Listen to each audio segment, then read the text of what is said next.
The Fir-Tree. There was once a pretty little fir-tree in the wood.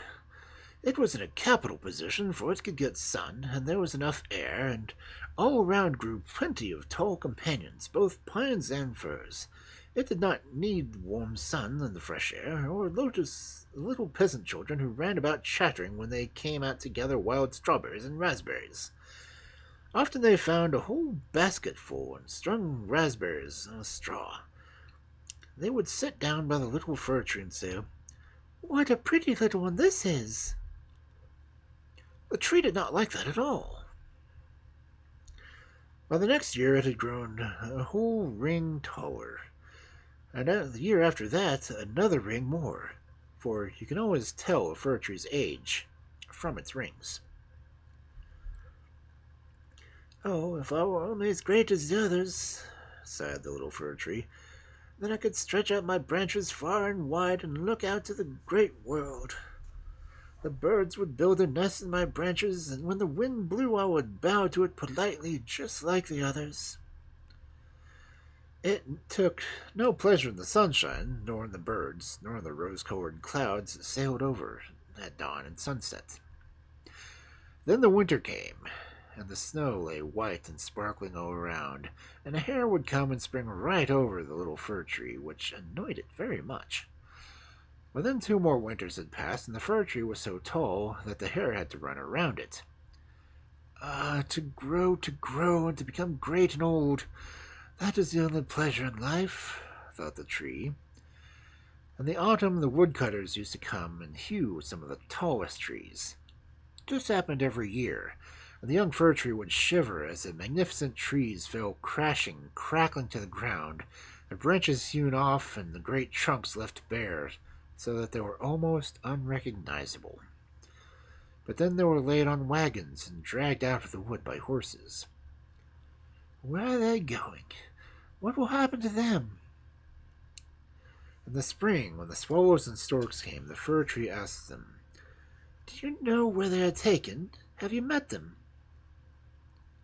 The swallows knew nothing of them, but the stork nodded his head thoughtfully and saying, "I think I know. I have met many new ships as I fly through Egypt. There were splendid masts on the ships. I'll wager those were they. They had a scent of fir trees. Ah, those are grand, grand. Oh, if I were only big enough to sail away over the sea, too. What sort of thing is the sea? What does it look like?"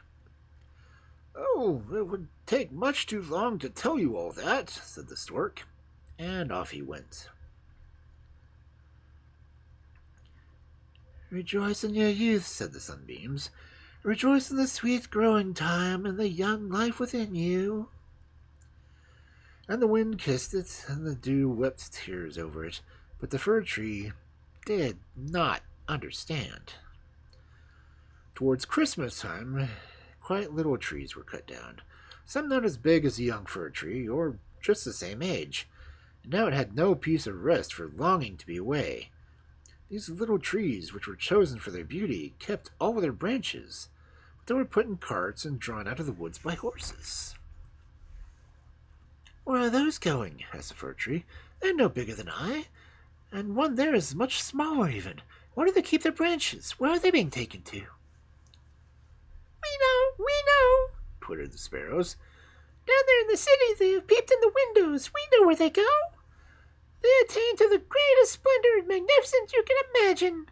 We have looked into the windows and seen them planted in the middle of a warm room adorned with many beautiful things, golden apples, sweetmeats, toys, and hundreds of candles."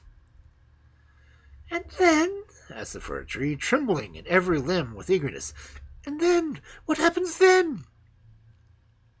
"Oh, we haven't seen anything more than that. That was simply matchless." "Am I too destined to be the same brilliant career?" wondered the fir tree excitedly. "That is even better than sailing over the sea. I am sick with longing. If only it were Christmas. Now I am tall and grown up like those which were taken away last year. Oh, if I were only in a cart! If I were only in a warm room with all the splendor and magnificence! And then something better! Something still more beautiful. Why else should they dress up? There must be something greater, something grander to come. But what? Oh, I'm pining away. I don't really know what's the matter with me.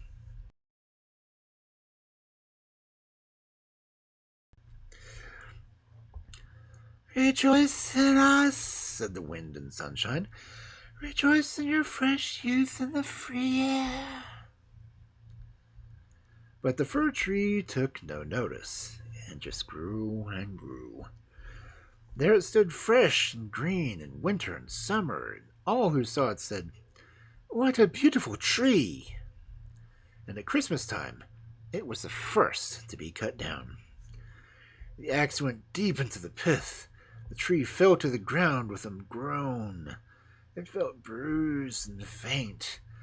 It could not think of happiness. It was sad it was leaving its home, the spot where it had sprung up. It knew, too, that it would never again see its dear old companions, or the little shrubs and flowers, perhaps not even the birds. Altogether the parting was not pleasant. When the tree came to itself again, it was packed in a yard with other trees, and a man was saying, "Well, this is a splendid one. We shall only want this." Then 2 footmen in livery carried the fir-tree up to a large, beautiful room. There were pictures hanging on the walls, and near a Dutch stove stood a great Chinese vases with lions on their lids. There were armchairs, silk-covered sofas, big tables laden with picture books and toys, worth hundreds of pounds at least. So the children said. The fir-tree was placed in a great tub filled with sand, but no one could see that it was a tub, for it was all hung with greenery and stood on a grey carpet. Oh, how the tree trembled! What was coming now? On its branches were hung little nets cut out of colored paper, each full of sugar plums, gilt apples, and nuts hung down as if they were growing. Over 100 red, blue, and white tapers were fastened along the branches. Dolls as lifelike as human beings. The fir-tree had never seen any before. Were suspended among green, and right up to the top was fixed a gold tinsel star. It was gorgeous, quite unusually gorgeous. "Tonight," they all said, "tonight it will be lighted." "Ah," said the tree, "if only it were evening. Then the tapers would soon be lighted. What will happen then?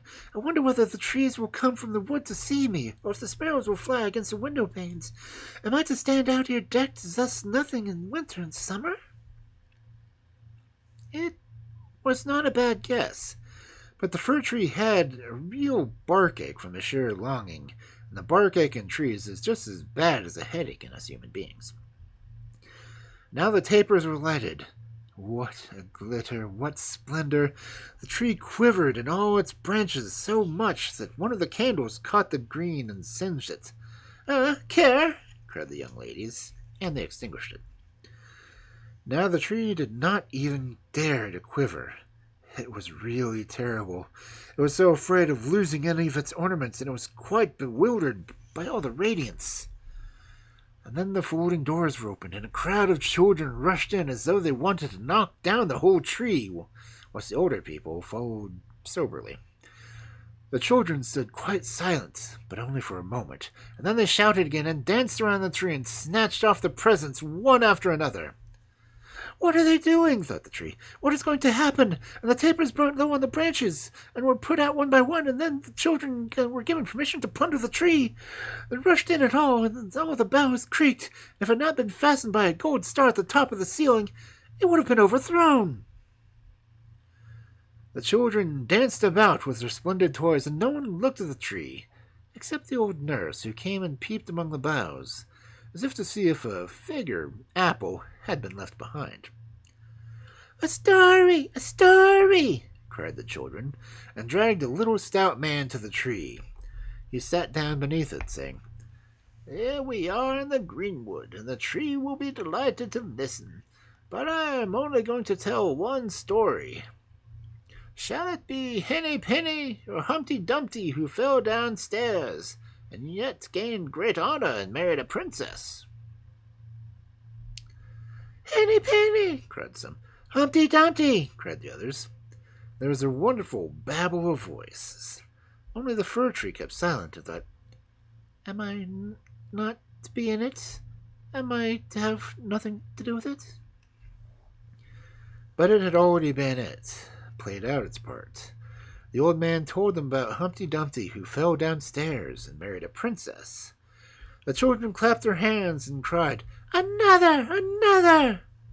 They wanted the story of Henny Penny also, but they only got Humpty Dumpty. The Fir-Tree stood quite astonished and thoughtful. The birds in the woods had never related anything like that. Humpty Dumpty fell downstairs and yet married a princess? Yes, that is the way of the world, thought the tree, and was sure it must be true because such a nice man told the story. Well, who knows? Perhaps I shall fall downstairs and marry a princess. And he rejoiced to think that the next day it would be decked out again in candles, toys, and glittering ornaments and fruit. Tomorrow I shall quiver with excitement.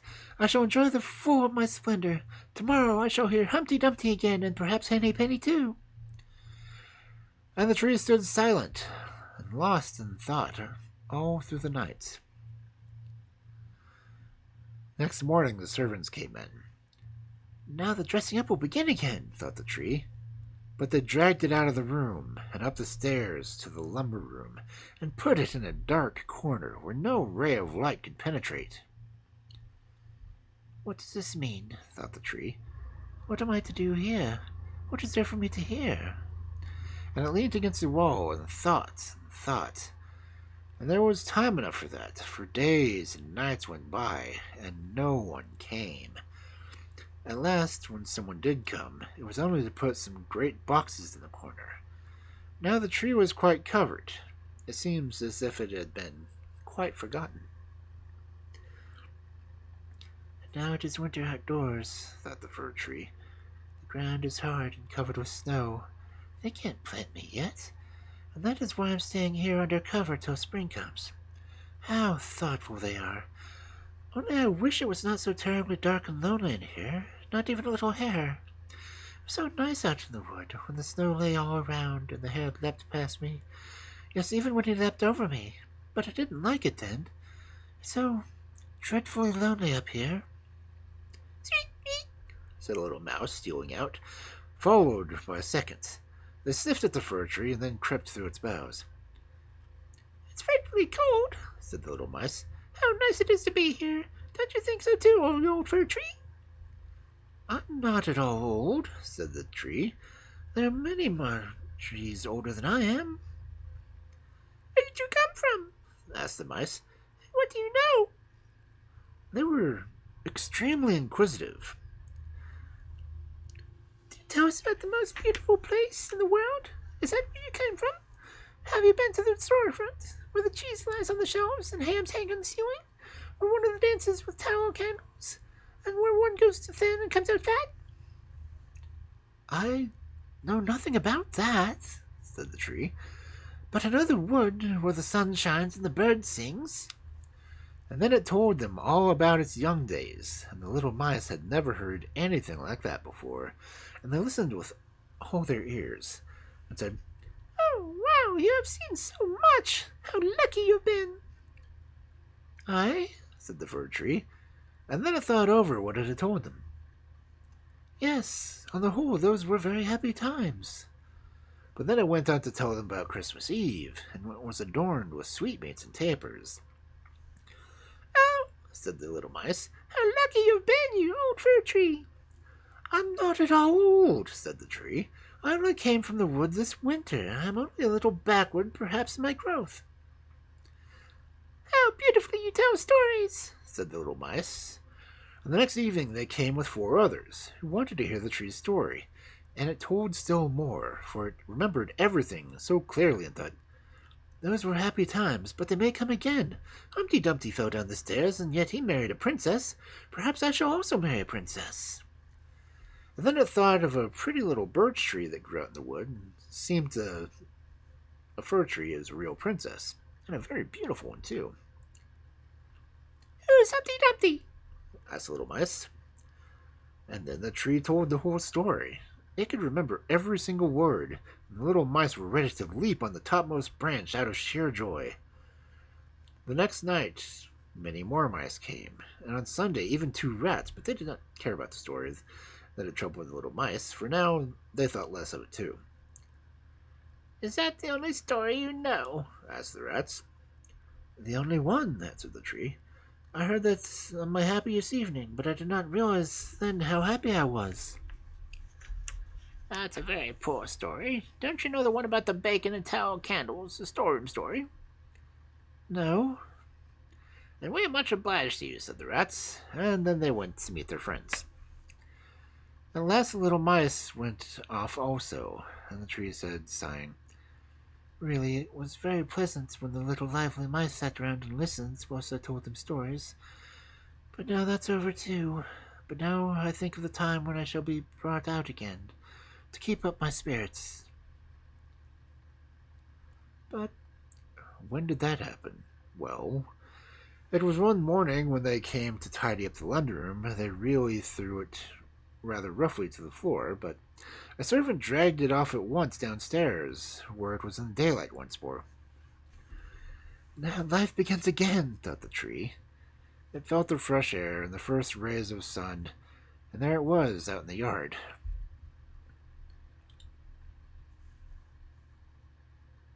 Everything passed so quickly, the tree quite forgot to notice itself. There was so much to look at all around. The yard opened to a full garden of flowers. The roses were so fresh and sweet, hanging over a little trellis, and lime trees were in blossom, and the swallows flew about saying, My husband has come home. But it was not what the fir-tree they meant. Now I shall live, thought the tree joyfully, stretching out its branches wide, but alas, they were all withered and yellow, and it was lying in a corner among weeds and nettles. The gold star was still on its highest bough, and it glittered in the bright sunlight. In the yard some of the merry children were playing, who had danced so gaily around the tree at Christmas. One of the little ones ran up and tore off the gold star. Look what was left on the old fir tree, it cried, and stamped the boughs as though they were cracked under his feet. And the tree looked up at all the splendor and freshness of the flowers in the garden, then looked at itself, and wished it had been left dying in the dark corner of the lumber room. It thought of its fresh youth in the wood, of the very merry Christmas Eve, the little mice who had listened so happily to the story of Humpty Dumpty. Too late, thought the old tree. If only I had enjoyed myself whilst I could. Now all was over and gone. But the servant came and cut the tree into small pieces. There were quite a bundle of them, and they flickered brightly under the great copper in the brewing house. The tree sighed deeply, and each sigh was like a pistol shot. So the children who were playing there ran up and sat in front of the fire gazing at it and crying, Piff, puff, bang! But for each report, which was really a sigh, the tree was thinking of a summer's day in the wood, or of a winter's night out there, and when the stars were shining. It thought of Christmas Eve and of Humpty Dumpty, which was the only story it had heard or could tell, and then the tree burnt away. The children played on in the garden, and the youngest had the golden star on his breast, which the tree had worn on the happiest evening of its life, and now that was past, and the tree had passed away. And the story, too, all ended and done with. And that's the way with all stories.